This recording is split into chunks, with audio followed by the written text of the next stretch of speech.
Hi guys, welcome to my new lesson. Scusatemi per questa voce, ma sono abbastanza malata però mi sono detta, dato che questo video è un pochino su richiesta, mi sono detta facciamolo subito adesso che sono un attimino tranquilla.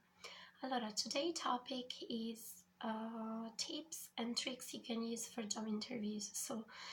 Sono dei consigli che vi do per appunto fare un colloquio magari in inglese. Diciamo che andremo a trattare degli argomenti barra delle domande che tendenzialmente vi potrebbero essere fatte appunto all'interno di un colloquio in inglese. La prima domanda che vi potrebbero fare sicuramente è se parlate l'inglese, quindi una recruiter vi potrà chiedere: if I ask you in English some question, would you answer me? Or maybe, do you speak in English? And I suggest you never to say no. It's important to be honest and give detailed information. So, for example, yes, of course, English have always played an important role for me and my education. Oppure my level of English is intermediate, but I'm trying to work on it. I'm trying to better my English skills. For example, I'm attending an online course, ok? Un'altra domanda possibile è why have you applied for this job? Quindi il motivo per cui avete mandato la candidatura spontanea.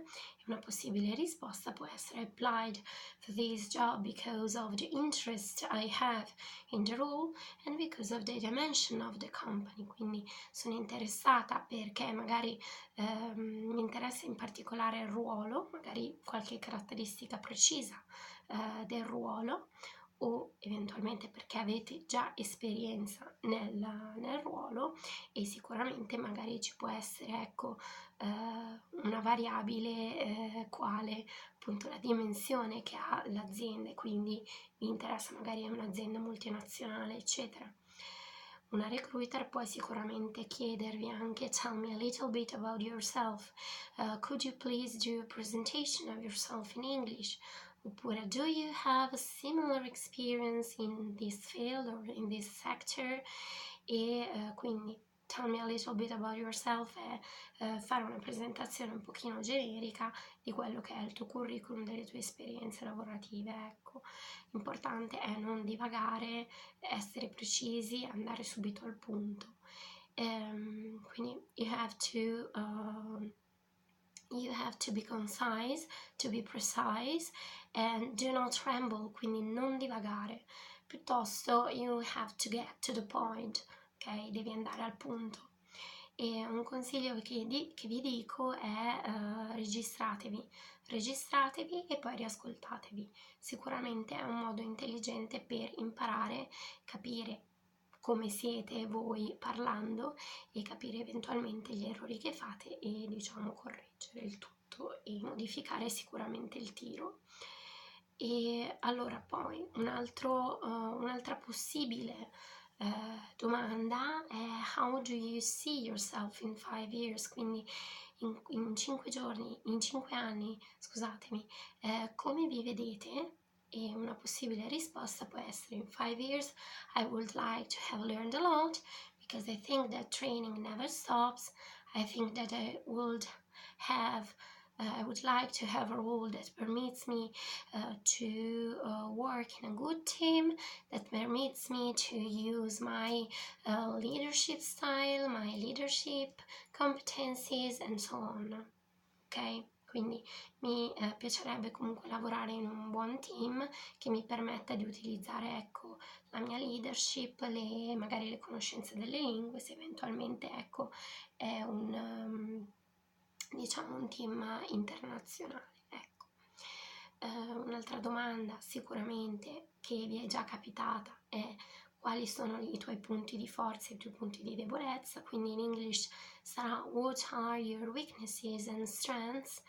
E voi potreste sicuramente rispondere con: as far as my weaknesses, as far as my strengths, quindi per quanto concerne i miei punti di debolezza. I'm a team worker. I'm stubborn, vuol dire che sei abbastanza determinato, ma quasi troppo, quindi è un pochino negativo. Determined, I'm a precise person, and so on, ok?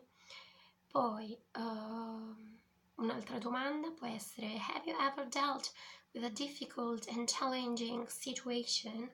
E qui io vi consiglio di utilizzare una tecnica che i recruiter chiamano STAR method, e STAR significa situation, sta per situation, task and result. Quindi prima cosa è da specificare il contesto in cui questa determinata situazione è accaduta. Poi sicuramente bisogna descrivere che cosa hai pensato e che cosa hai fatto per risolvere la situazione, e poi infine ovviamente il risultato di questa tua metodologia di lavoro.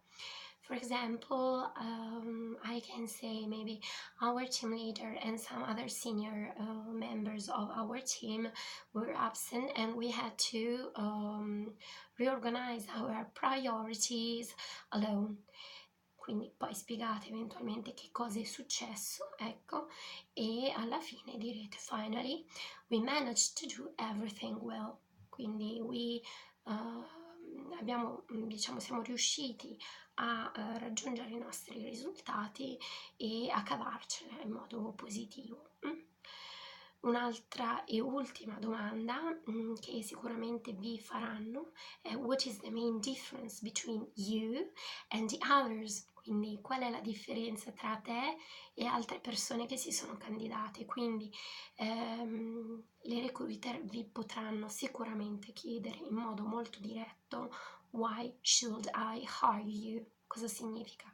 Perché io ti devo assumere? E qui sicuramente you have to be creative. So, devi sicuramente essere creativo, cercare di individuare il valore aggiunto che tu puoi dare alla divisione, all'azienda in cui verrà inserito, e sicuramente deve essere comunque di valore. Importante però è che in questa risposta, in questa domanda, non vai a ridescrivere, diciamo, tutte le tue esperienze che già hai avuto e che già hai, diciamo, espresso, ma che vai proprio a livello qualitativo individuare come sei e qual è il valore aggiunto che puoi dare ad un'azienda. Ok?